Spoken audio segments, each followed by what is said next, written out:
Assalamualaikum warahmatullahi wabarakatuh. Perkenalkan, nama saya Raihan Zaki. Saya dari kelas 03 SAKP 010 dengan NIM 2011112733. Kali ini saya akan membahas gambaran perekonomian Indonesia.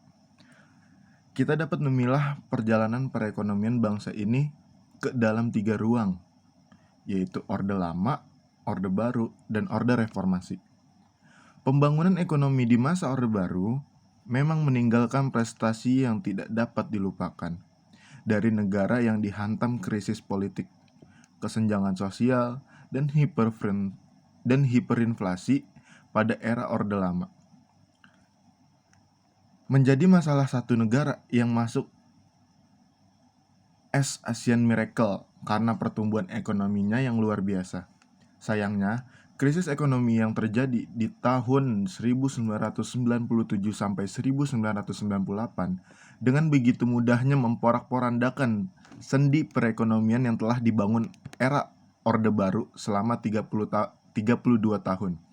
1. Banyaknya argumen yang muncul untuk menjelaskan keadaan ini. Misalnya, akibat kelemahan pengawasan sistem keuangan dan manajemen utang negara. Namun, secara prinsip, akar masalah ini ialah akibat pola pembangunan era Orde Baru yang terlampau sentralistik untuk mencapai pertumbuhan ekonomi yang tinggi atau bisa disebut dengan height of growth tanpa menghiraukan sisi equity atau pemerataan. Kedua, dengan harapan bahwa hasil pertumbuhan ekonomi tersebut akan secara otomatis mengalir pada daerah di sekitarnya, hingga lapisan masyarakat di bawahnya, atau bisa disebut dengan trickle down effect, sehingga seluruh lapisan masyarakat secara bertahap akan mendapatkan manfaat dari efek pertumbuhan ekonomi tersebut.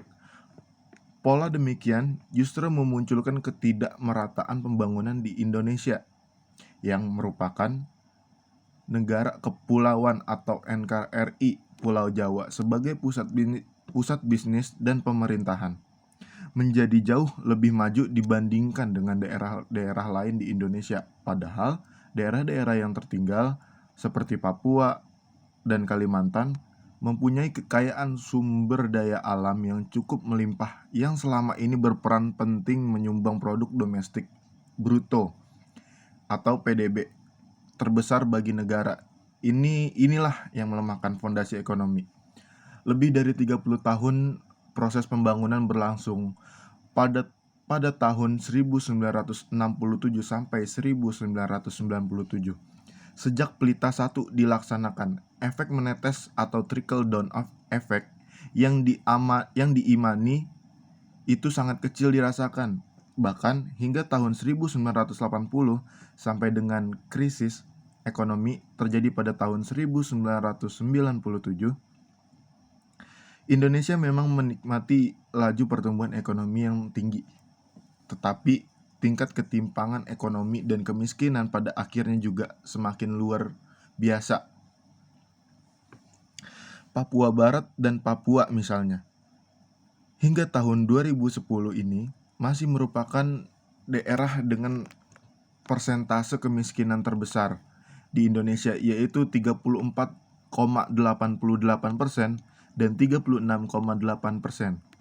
Data strategis BPS tahun 2010, dampak negatif dari sentralisasi ini juga menimbulkan praktik pengolahan negara yang lamban laun, membudayakan korupsi, kolusi, dan nepotisme atau KKN di level pemerintahan dan bisnis. Hal inilah yang membuat proses pembangunan dan kegiatan perekonomian menjadi, itu sebabnya mengapa perekonomian Indonesia ini semakin semakin bertambah turun. Untuk itu sekian dari saya. Terima kasih. Wabillahi taufik walhidayah. Wassalamualaikum warahmatullahi wabarakatuh.